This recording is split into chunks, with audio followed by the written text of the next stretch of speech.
को उससे पूछना चाहिए जो पॉलिटिक्स के अंदर एक माहिर है। अल्लाह ताला फरमाते हैं सूरह नहल में सूरह नंबर 16 आयत नंबर 43, और अल्लाह ताला फरमाते हैं सूरह नंबर 21 आयत नंबर 7 में, फस्अलू अहल ज़िक्री इन कुंतुम ला तालमून, उससे पूछो जो उस फन का माहिर है। मैं पॉलिटिक्स के फन में माहिर नहीं हूं, मैं दाई हूं, तो किस तरीके से जवाब देना गैर मुस्लिम को बोलूंगा, लेकिन पॉलिटिक्स में कश्मीर लोग क्या कर रहे हैं, अफगानी लोग क्या कह रहे हैं, वो मैं नहीं कह सकता हूं। मैं उस फन का माहिर नहीं हूं। अगर कहूंगा तो कुरान के खिलाफ जाएगा। आप उससे पूछो जो माहिर है।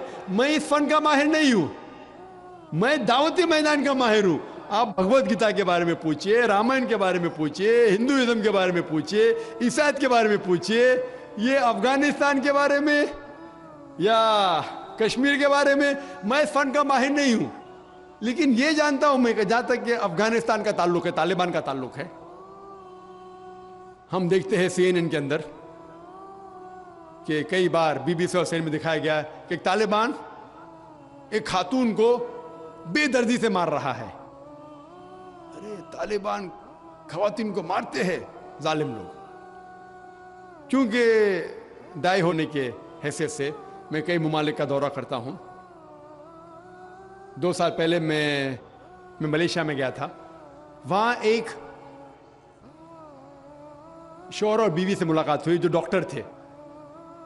बीवी गायनोकोलॉजिस्ट थी और शौहर सर्जन थे।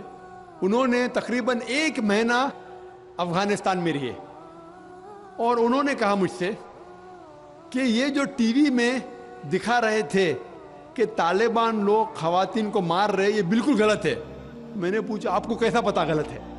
तो उसने मुझसे कहा, वो मियाँ बीवी ने कहा, क्योंकि तालिबान को जो पगड़ी बांधते हैं उनके बांधने का एक खुसूसी तरीका है।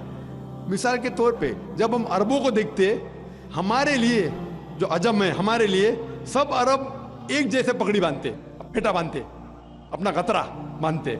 लेकिन वो अरब ही जानता है कि सऊदी गतरा बांधने का तरीका अलग है, वो एमिराटी UAE का गतरा बांधने का तरीका अलग है, वो कुवैती का गतरा बांधने का तरीका अलग है। वो पहचान सकते। हमने इसी तरीके से वो तालिबान की पगड़ी बांधने का तरीका अलग है। वो डॉक्टर कहने लगे मुझसे कि जिस तरीके से वो BBC और CNN में दिखा रहे थे तालिबान खवातीन को मार रहे, वो तालिबान है ही नहीं, वो एक्टर लोग को लेके आए थे। लेकिन बेवकूफ थे कि एक्टिंग में बराबर से नहीं किए, वो कपड़े बराबर नहीं थे। मैंने तकरीर सुनी एक रिपोर्टर जिसका नाम है योआन रेडली। योआन रेडली एक ब्रिटिश रिपोर्टर है। जब अटैक होता है अमेरिका का अफगानिस्तान पे, भाई साहब को दुख हो रहा था जब मैंने कहा कि अमेरिका टेररिस्ट है। दुख हो रहा था उनको। जॉर्ज बुश अगर आपके रिश्तेदार तो माफी चाहता हूं मैं।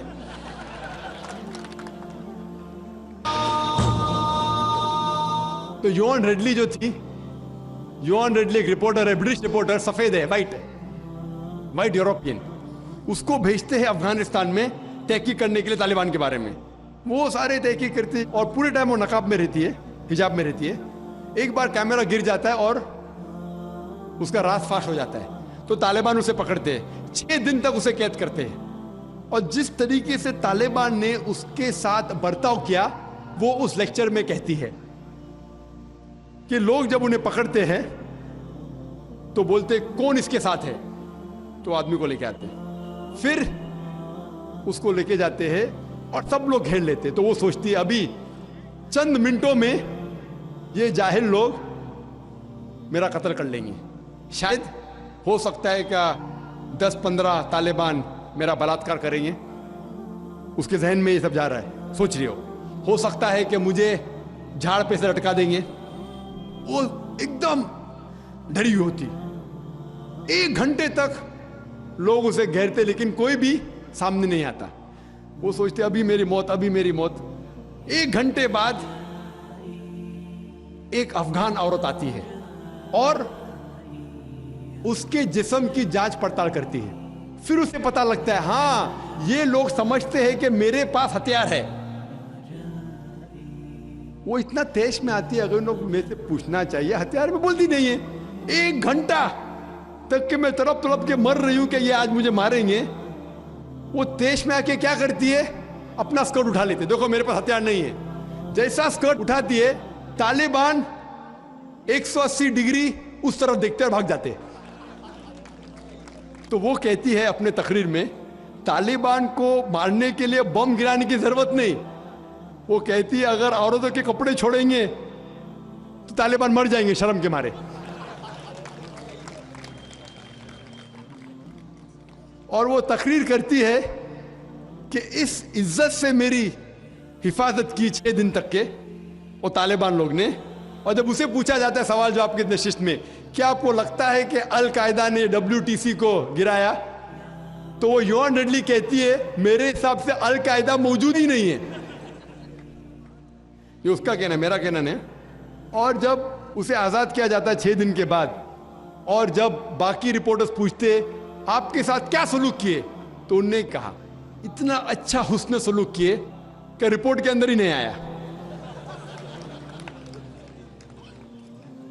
और उसने सिर्फ ये वादा दी थी कि मैं इंग्लैंड जाके वापस से कुरान मस्जिद का तर्जुमा पढ़ूंगी। तो वो जाती है और चंद महीने बाद कुरान का तर्जुमा पढ़ती है और उसके बाद वो इस्लाम कबूल करती है। तो उसके नजरिए से तालिबान एकदम मासूम है, उनके ऊपर जुल्म किया गया था।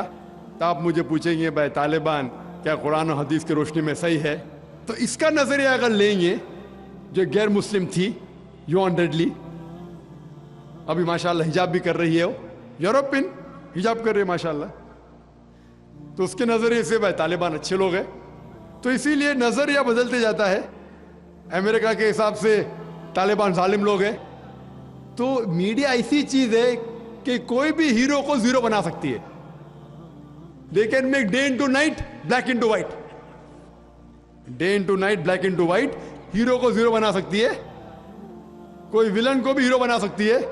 तो इसीलिए कुरान मजीद में अल्लाह ताला फरमाते कोई भी चीज़ आपके पास आती है उसकी तहकीक करो तीसरे को पहुंचाने के पहले। तो इसी बुनियाद पे मैंने कहा था, क्या नाम है, ओसामा बिन लादेन को जानता हूँ ना, यहाँ क्या हो रहा है पता नहीं मुझे, अफगानिस्तान भी मैं नहीं गया हूँ, लेकिन ये रिपोर्ट के जरिए ये पता लगता है कि ये जो अमेरिका कर रही है अपने मीडिया के जरिए, ये शैतानी हरकत जो गलतफहमी फैला रही है, उसकी सज़ा तो इंशाअल्लाह उन्हें मिलेंगी। इसीलिए मेरे नज़रिए से जॉर्ज बुश नंबर 1 टेररिस्ट है। आपको दुख होगा, जब मैं लंदन में गया था, वहाँ एक तकरीर की और मैं जवाब दिया, तो एक नौजवान उठ के कहता है कि जॉर्ज बुश को हम दुआ करते हैं कि अल्लाह ताला उसका कत्ल करे।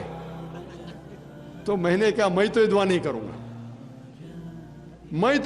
करूंगा, क्योंकि अल्लाह के रसूल ने जो दुआ की, जो सबसे ज्यादा दुश्मन इस्लाम के खिलाफ जो थे मोहम्मद सल्लल्लाहु अलैहि वसल्लम के दौर में, दोनों का नाम था उमर। तो अल्लाह के रसूल ने ये दुआ की कि कम से कम एक उमर को हिदायत दे। तो मैं ये दुआ करता हूं कि कम से कम अल्लाह ताला जॉर्ज बुश को हिदायत दे।